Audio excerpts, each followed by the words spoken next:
Morning. My task this morning is to introduce our guest speaker for today. Bradley Byrne is a lifelong resident of South Alabama. He has always been involved in the local community through various services and economic development organizations. He is a graduate of Duke University and the University of Alabama School of Law. Mr. Byrne previously served as a member of the Alabama State School Board in the Alabama State Senate and as Chancellor of Alabama's Community College System.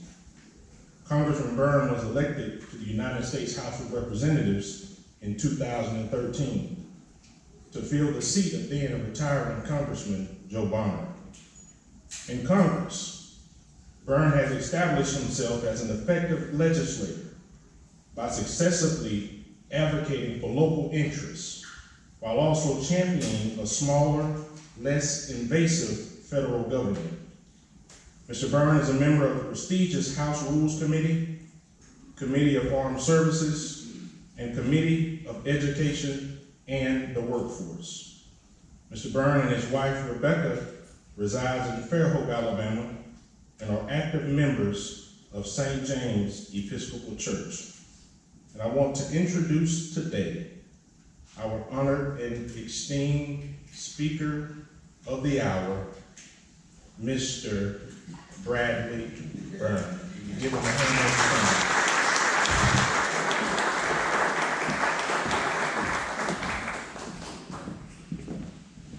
Thank you, Kendall, for that. I appreciate that introduction, and I very much appreciate being invited to be with all of you today.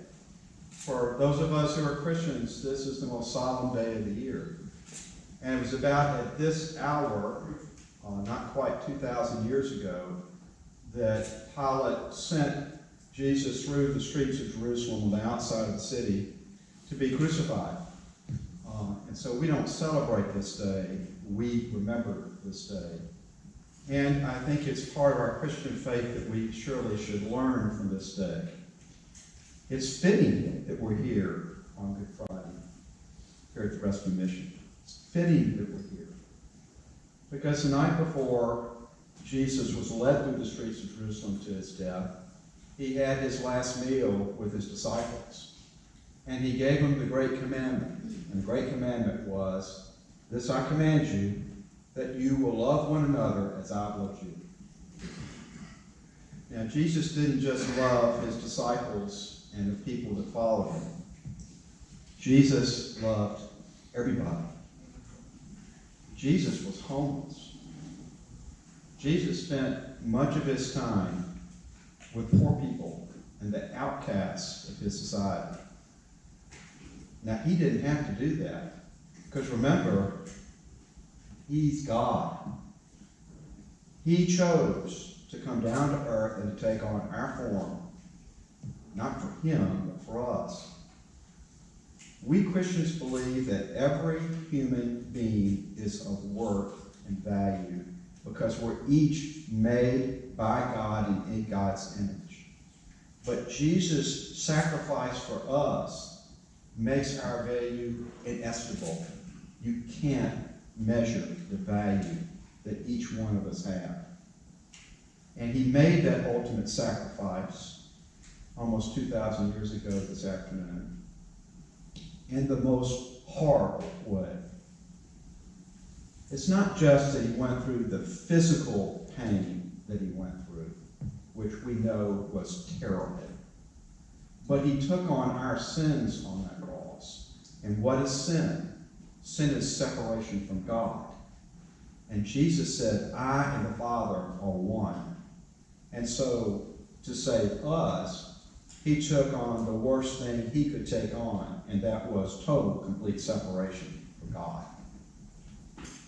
And so, if he did that for you and me, and for people who are not in this room, all over the world, that means each and every one of us is very valuable. We don't throw valuable things away. We treasure valuable things, and we shouldn't throw valuable people away.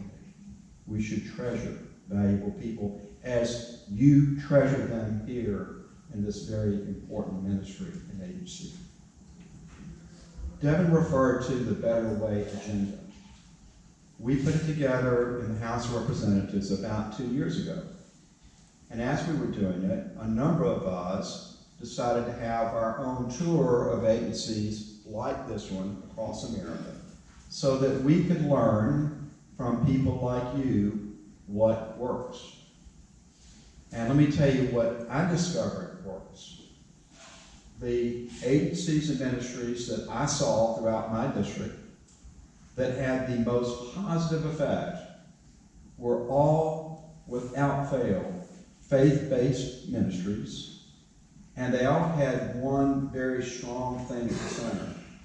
They loved the people that they were serving. Pure Christian love. Now, let me tell you one thing government can't do. Government can't love you, okay? Only a human being can learn to love another human being. And so that's something that really had a deep effect on me, was realizing that there's great limitations on what government can do. Look how much money we spend. We can't provide people love. What did Paul McCartney say? Can't buy me love? We can't buy these people love. Only you can give them that love. And so I congratulate this ministry on the love that you give to the people that come to you, because they, like Jesus, in many cases are homeless. They, like Jesus, are spending their time out in the open. They, like Jesus, are with the least of these. But Jesus raised up them and you and me in his life, and we're called to do the same thing. So what does the Better Way agenda mean across America? A couple of facts. This year, the federal government will spend $800 billion on needs-based entitlement programs.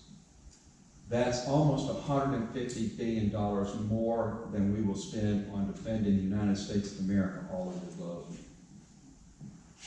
Now, there's some people that say that's a good thing. And I will say, without some of those programs, many people of this country would suffer needlessly. The problem is that we haven't looked at the people we're supposed to be serving with that money in the way that you look at them. We look at them as a problem.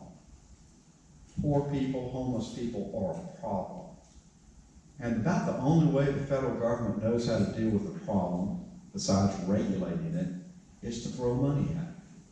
Not necessarily money out of love, just throwing money at it.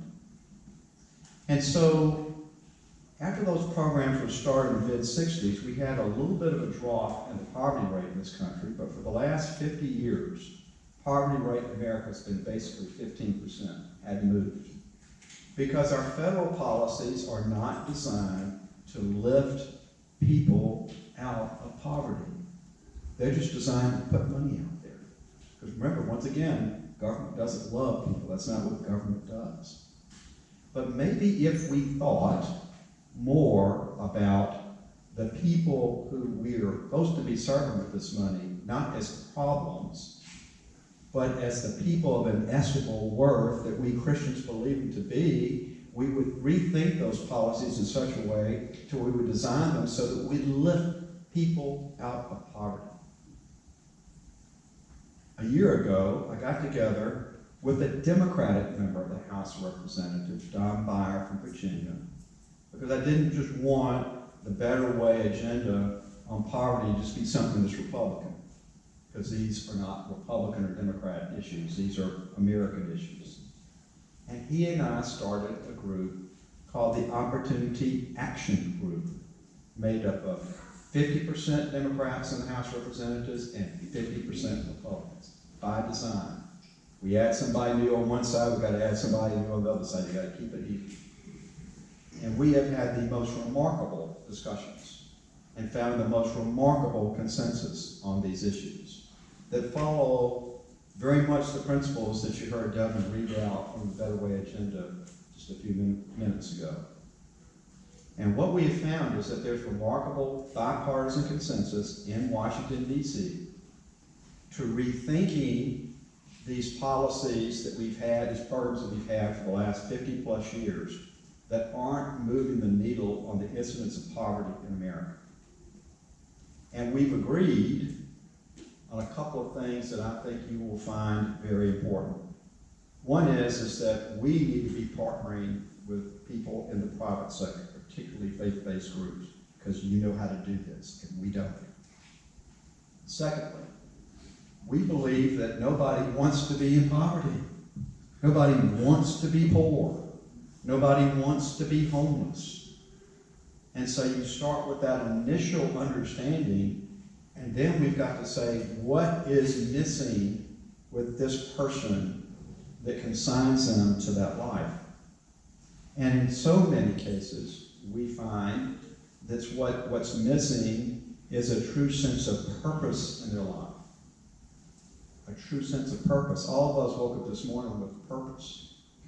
Part of the purpose was coming here today, but we had a purpose. Many people don't have a purpose. And because they don't have a purpose, they've not been prepared or have not prepared themselves to do the things it takes to be a person that's successful in our society. We have 6 million jobs available in the United States today for which we do not have people who have adequate education or skills to do the job.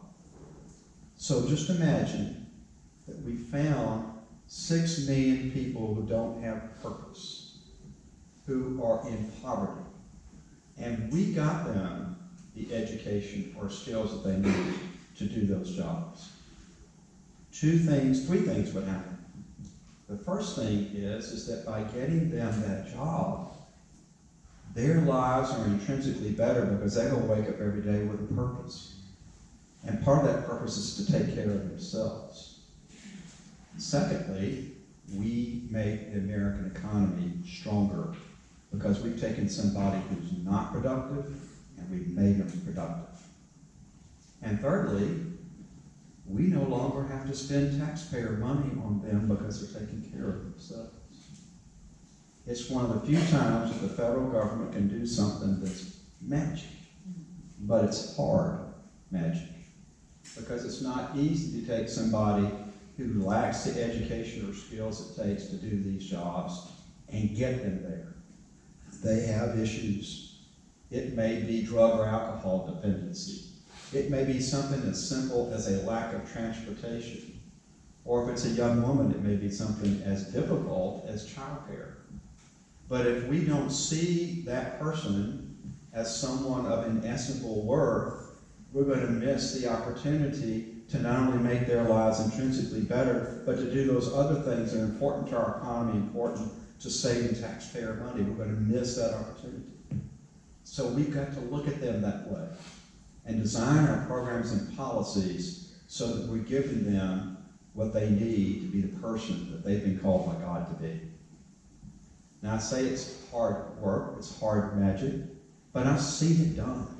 I've seen it happen. I've seen people's lives turn around. And every time you see it happen to one person, you understand that it can be multiplied over and over and over. Go to a GED graduation. Many of us graduated from a 4-year college, and we remember our graduation days fondly. And I still go to 4-year college graduations. Thankfully, I'll put the last of my children through college, so the next ones I go to, I won't feel like I paid so much to be there. I don't have near as much joy as a 4-year college graduation as I have at a GED graduation. Or at the graduations that we had when I ran the 2-year college system at the 2-year colleges around America. Moms and dads and kids and aunts and uncles and friends and neighbors and everybody's there and having a good time and happy because that person has lifted themselves up, and in doing so have lifted their families up, and in doing so have lifted their communities and our nation up. It happens. It can happen more frequently. But we, at the federal government level, have got to think differently about how to do it. And so that's what our Opportunity Action Group is doing. Now, typically we call these organizations or things in Washington caucuses. I'm in lots of caucuses in Washington. Every other week, I think I've joined a new caucus. We didn't want to call it a caucus because that sounds kind of passive. We wanted an opportunity action group because we wanted to do something.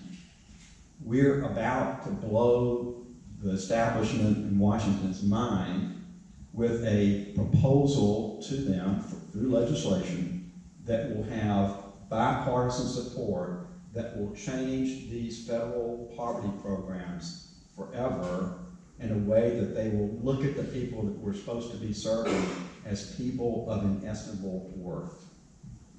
And by trying to truly reach out to them to give them what they need to be successful in their lives.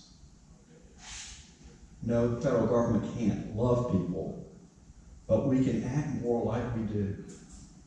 None of us would want one of our adult children to be consigned to sitting at home day after day on a couch with us taking care of them for the rest of their lives, unless they didn't have the means to take care of themselves. We would do everything we can for our children to get them a job, to help them lift themselves up.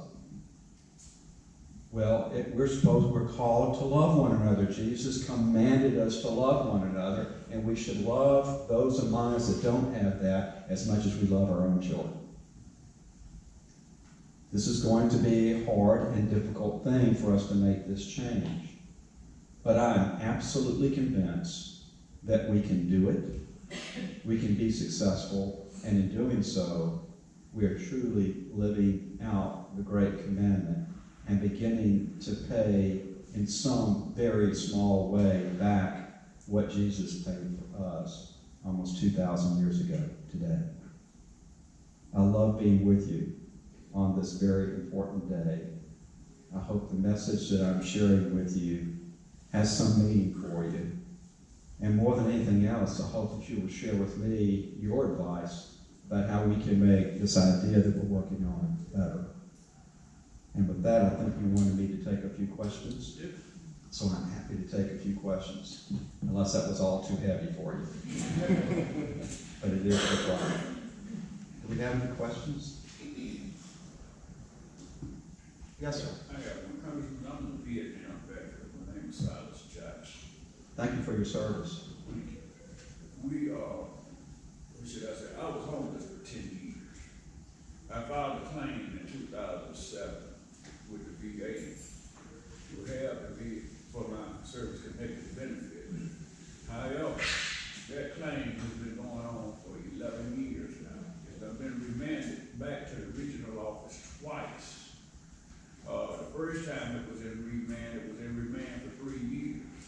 Now it's going into a year and a half for the second time it's remanded, and each time the regional office haven't got the information that the Board of Veteran Appeals want. And I mean, this put me on that, put me under the table. And I mean, I served my time, I served my country, and I did it diligently. I was down here at Waterfront Mission for 41 days. I was homeless for 10 years before I come down here. And it hurts me to see anybody homeless. I'm not homeless anymore, I thank God for that. But there are more veterans out there just like myself. That's homeless, sleeping on the streets. And that shouldn't be. That shouldn't be. My question is this: what will you do as our congressman to eliminate this problem? Because the problem can be eliminated. Yes, sir. Thank you for your question. Once again, thank you for your service. Probably the most frustrating thing that I've had to deal with since being in Congress is this whole set of issues around the Veterans Administration.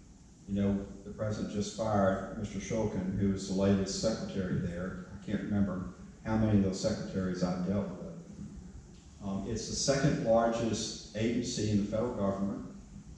We appropriate to them every penny that they ask for every year. This is not a money problem. This is a leadership problem and an organization problem. And it's not going to be fixed by doing business the same way we've been doing it. We're going to have to radically change the way the VA operates. We passed a number of pieces of legislation the last year and a half, totally bipartisan, by the way. And I think that those legislation empower whoever is going to be the head of the VA to do the things to fix what's in that system. We run into far too many veterans who tell us stories like yours, who have had appeals pending for years. We've had people die waiting for their appeals to be resolved. Sadly, we've had some people die before they got the medical care that they were entitled to under the law and that they should expect because they, like you, serve their country.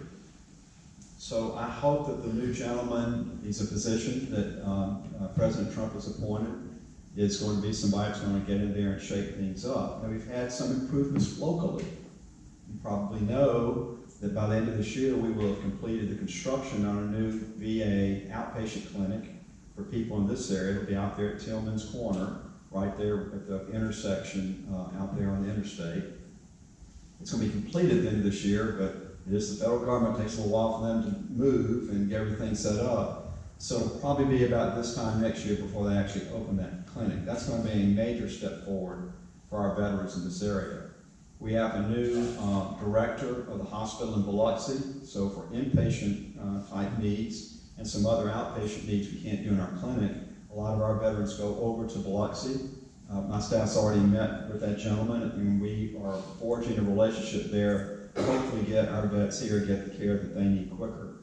In your particular case, I asked you before lunch if you would contact my office Monday morning. I'll tell them to expect your call, and we'll get to work to see what we can do to solve your problem. But no veteran should have to wait these incredibly long periods of time to have their cases resolved, nor should any veteran be denied health care as and when they need it.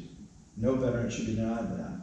And if we need to totally do away with the veterans VA bureaucracy and build something new in its place, then we just need to do that. Other questions that I can answer for people?